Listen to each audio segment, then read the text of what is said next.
आप मुझे प्लीज़ बिल्कुल जज ना कीजिएगा।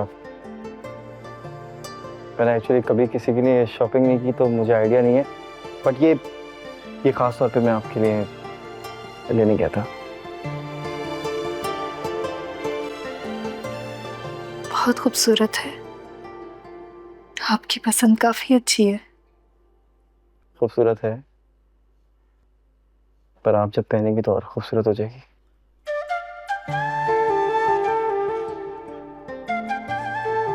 आपकी इजाज़त हो तो मैं आपको पहना दूं?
उसने मेरी खुशी की खातिर बहुत मुश्किल फैसला किया है,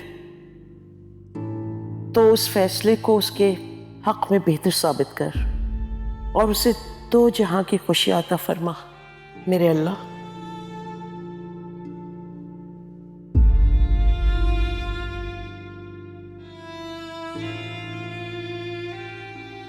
अम्मी,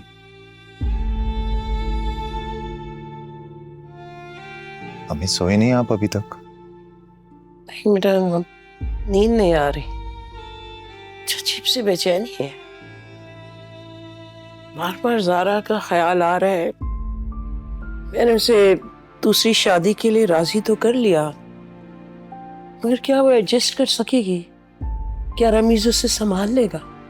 क्या कह सकते हैं अम्मी, मैं तो बस यही कहूंगा कि आप परेशान ना हो, इतना ना सोचें अम्मी। वक्त के साथ साथ सब कुछ ठीक हो जाएगा। वक्त से बड़ा मरहम तो कुछ नहीं है ना। और अल्लाह से यही उम्मीद है कि ज़ारा अपना माजी भुला पाएगी, रमीज़ के साथ खुश रह पाएगी। वैसे भी रमीज़ बहुत अच्छा लड़का है, बहुत समझदार है। मुझे तो पूरी उम्मीद है कि वो ज़ारा को संभाल लेगा। इंशाल्लाह बेटा, इंशाल्लाह। इंशाल्लाह।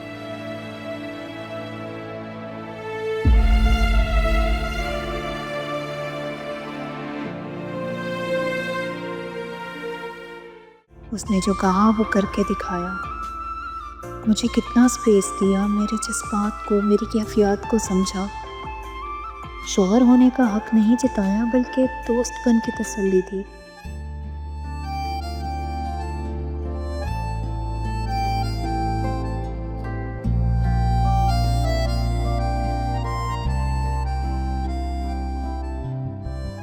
और अब मुझे भी उसका पूरा ख्याल रखना है। तबरेज़ मेरा माजी था और रमीज़ मेरा हाल है, और अब मुझे हाल में ज़िंदा रहने की कोशिश करनी होगी।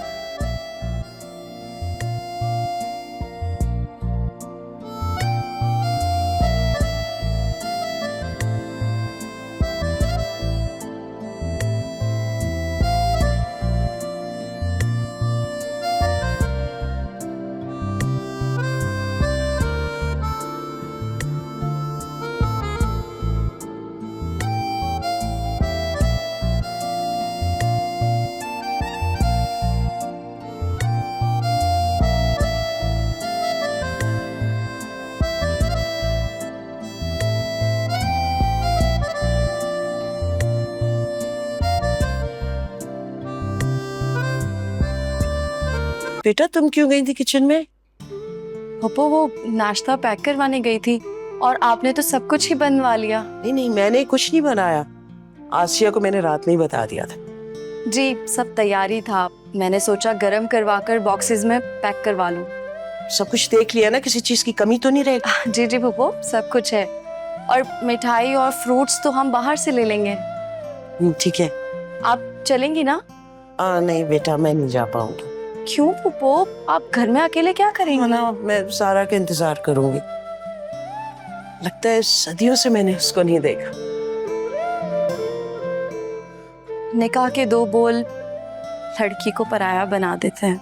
उसे अपना घर छोड़कर एक नई दुनिया में जाकर रहना पड़ता है, और जब उसकी रुखसती हो जाती है तो उसकी दूरी का एहसास लम्हों को सदियों में बदल देता है। कि मेरे साथ तो पहली बार हुआ है ना ये तजुर्बा, इसलिए अजीब सा लग रहा है। वरना अल्लाह ताला ने मेरी बड़ी बेटी को मेरी आंखों की ठंडक बना के मेरे सामने रखा है।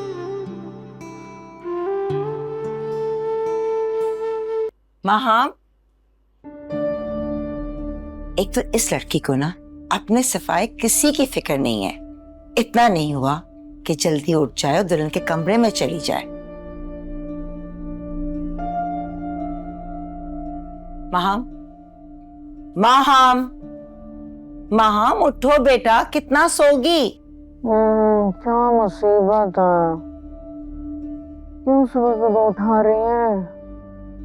बेटा उठो और दुल्हन को तैयार कर कर लाओ, उसके घर वाले अभी नाश्ता लेकर आते ही होंगे। दुल्हन? कौन? हाँ वो ज़ारा, आपके लिए होगी वो दुल्हन। मेरी तो वो नखरीली नंद है जिसने कभी मुझे घास नहीं डाली, हर वक्त उस शफक के आगे पीछे फिरती है। फजूल की बातें मत करो, वो अब तुम्हारी नंद नहीं भाभी है। उठो। जिसने मुझे कभी भाभी नहीं समझा ना, मैं उसे भाभी समझू। खुदा के लिए माम, अब एक नया फसाद नहीं खड़ा कर देना। भाई की खुशी का पहला दिन है, अल्लाह अल्लाह कर कर तो उसकी शादी हुई है। अब प्लीज उसके सामने ये उल्टी सीधी बातें मत करना। अम्मी जान प्लीज अपनी तकरीर बंद करें और मुझे सोने दें। माम बेटा प्लीज उठ जाओ ना, जाओ रमी से कमरे में जाओ। बेटा तुम बहन हो, उसकी खुशी में खुश होकर तो दिखाओ। जाओ मेरा बच्चा, उठ जाओ, जाओ जाकर दुल्हन को तैयार कर कर नाश्ते पर लेकर आओ। जाओ उठो। वो बच्ची नहीं है अम्मी।